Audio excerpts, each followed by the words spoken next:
Anak-anak, coba kalian lihat. Om Togok, hidungnya mancung. Menurut kalian, dia ganteng apa enggak?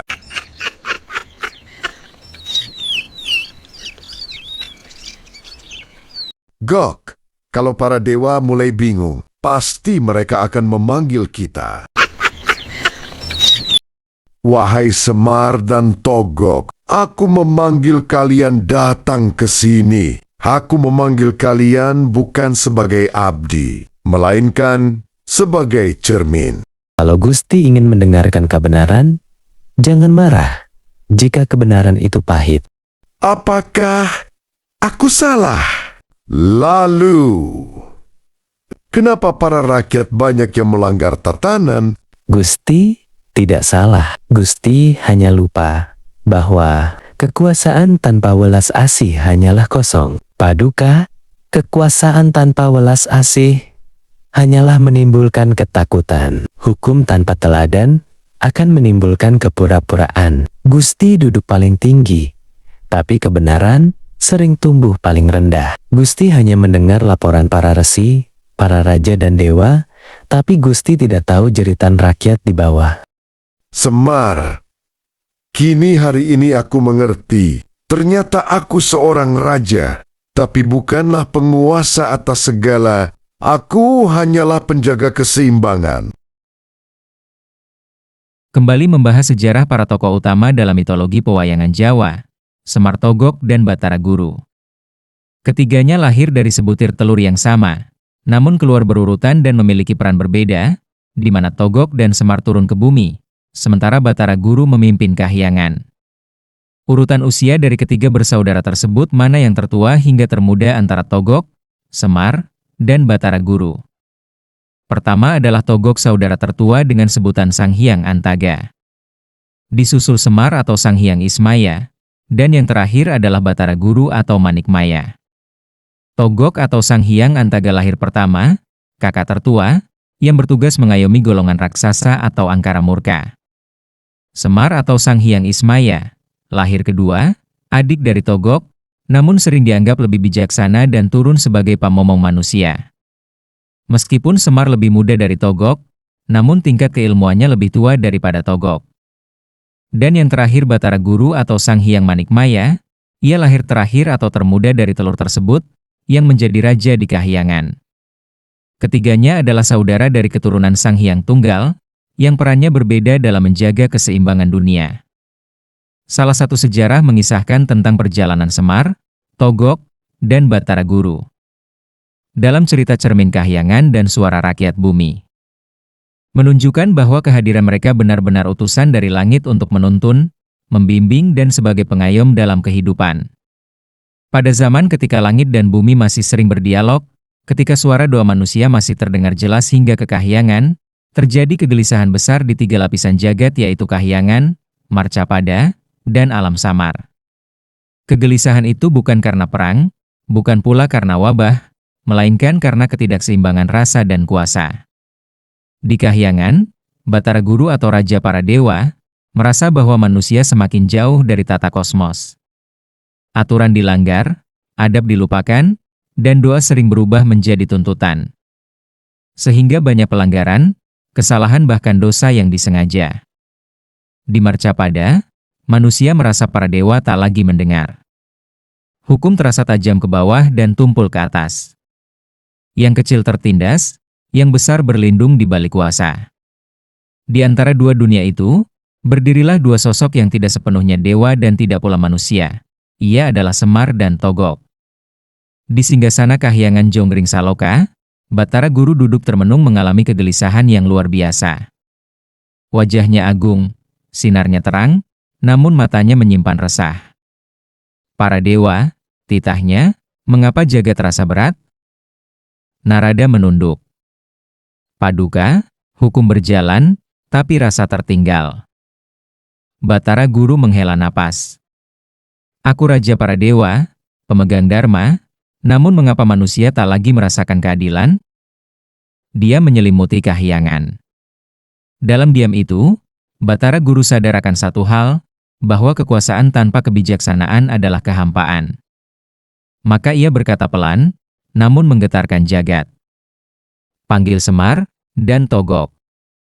Dan kemudian, di sebuah desa kecil, Semar sedang duduk di bawah pohon randu. Perutnya buncit, wajahnya sederhana, pakaiannya lusuh, namun auranya meneduhkan. Anak-anak bermain di sekitarnya. Orang tua singgah meminta nasihat. Semar tersenyum. Hidup itu ora usah dikejar kenceng-kenceng. Yen kowe lali rasa, kowe bakal kesandung. Tiba-tiba, angin berhenti. Burung diam. Tanah bergetar halus. Semar menutup mata. Waktu neteka. Di sisi lain dunia, Togok berjalan menyusuri batas antara terang dan gelap. Wajahnya kasar, suaranya berat, tutur katanya kadang tajam. Ia bukan pelawak seperti yang orang kira. Togok adalah penjaga keseimbangan sisi gelap manusia, keserakahan, ambisi, dan ketakutan. Togok tertawa pendek. Yen Dewa wis bingung, biasanya aku dipanggil. Dan akhirnya mereka pun bertemu di kahyangan.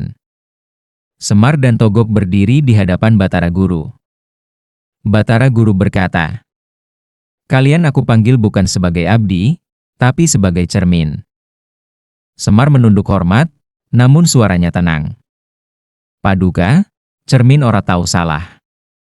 Sing kadang ora siap, sing endeleng bayangane." Togok menyeringai. Kalau Paduka ingin mendengar kebenaran, jangan marah saat kebenaran itu pahit. Batara Guru terdiam.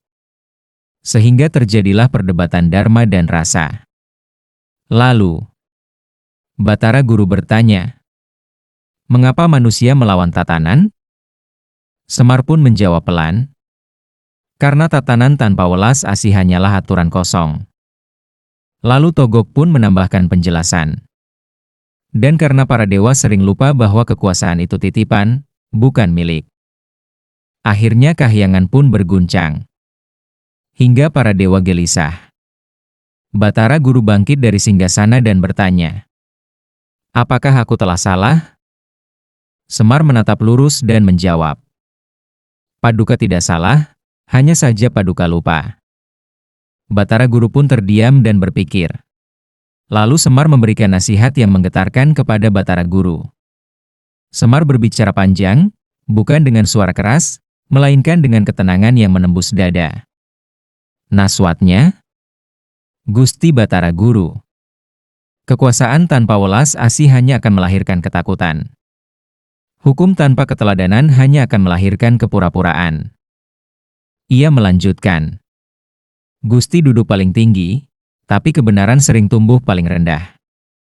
Gusti mendengar laporan para dewa, para raja, para resi, tapi jarang mendengar jerit orang kecil yang bahkan tak tahu nama Gusti." Batara Guru terdiam.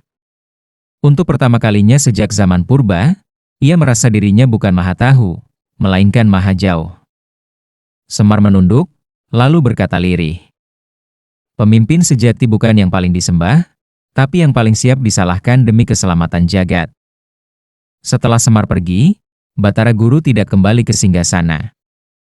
Ia memilih bersemedi di puncak Gunung Mahameru.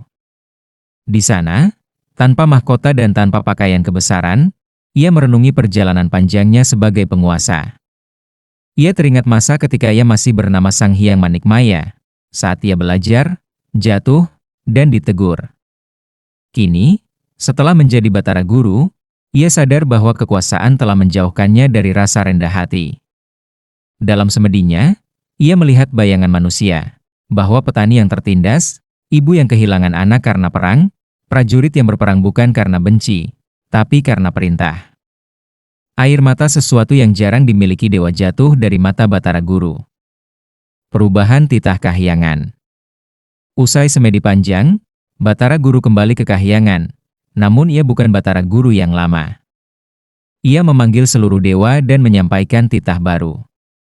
Wahyu tidak lagi diberikan hanya kepada yang kuat, tapi kepada yang berhati jujur. Para dewa wajib turun menyamar ke dunia untuk merasakan penderitaan manusia. Hukuman tanpa pembinaan dilarang. Setiap kesalahan harus disertai jalan kembali. Para dewa terkejut. Kahyangan berubah. Tidak lagi hanya tempat kemegahan, tetapi pusat kebijaksanaan. Dan di antara para dewa itu, Batara Guru mencari satu sosok, Semar. Batara Guru dan kesadaran sejati. Saat Batara Guru akhirnya bertemu Semar kembali, ia menundukkan kepala. Semar, katanya, hari ini aku mengerti. Ternyata aku bukan penguasa atas segalanya. Aku hanya penjaga keseimbangan. Semar tersenyum, matanya berkaca-kaca. Gusti, jawabnya. Selama Gusti masih mau belajar, jagat belum akan runtuh. Sejak saat itu, Batara Guru tidak lagi dikenal hanya sebagai raja para dewa, tetapi sebagai guru sejati, yang memimpin dengan kesadaran, bukan keangkuhan. Dan Semar tetap seperti biasa, sederhana, diam-diam, namun menjadi poros yang menjaga dunia agar tidak kehilangan arah. Untuk mencari jawaban yang tepat akhirnya Batara Guru pun menurunkan dirinya, tanpa mahkota, tanpa sinar kemarcapada di mana dia harus turun untuk melihat kehidupan yang terjadi dan keadaan dialami oleh manusia. Ia pun ditemani Semar dan Togok. Batara Guru melihat petani yang bekerja keras tapi miskin. Ia melihat pemimpin yang kaya tapi tuli. Ia melihat rakyat yang takut pada hukum, tapi tak percaya keadilan. Dari situlah Batara akhirnya mengetahui ketidakadilan dalam kehidupan.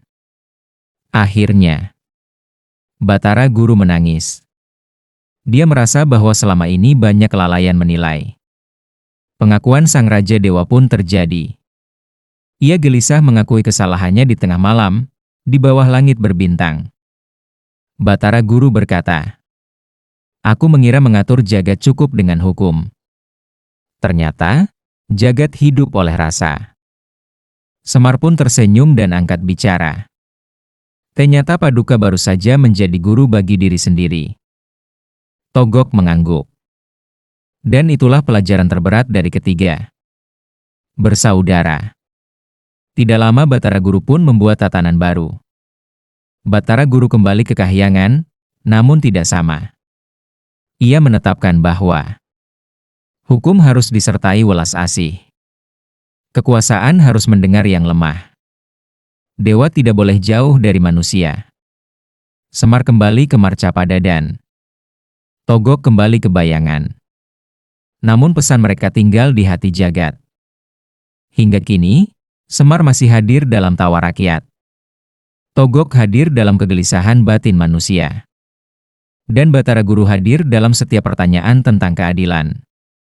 Karena sejatinya, Semar adalah suara nurani. Togok adalah bayangan diri. Batara Guru adalah akal dan kuasa. Jadi bukti wujud keberadaan Semar, Togok dan Batara Guru untuk saat ini, ada pada diri kita sendiri.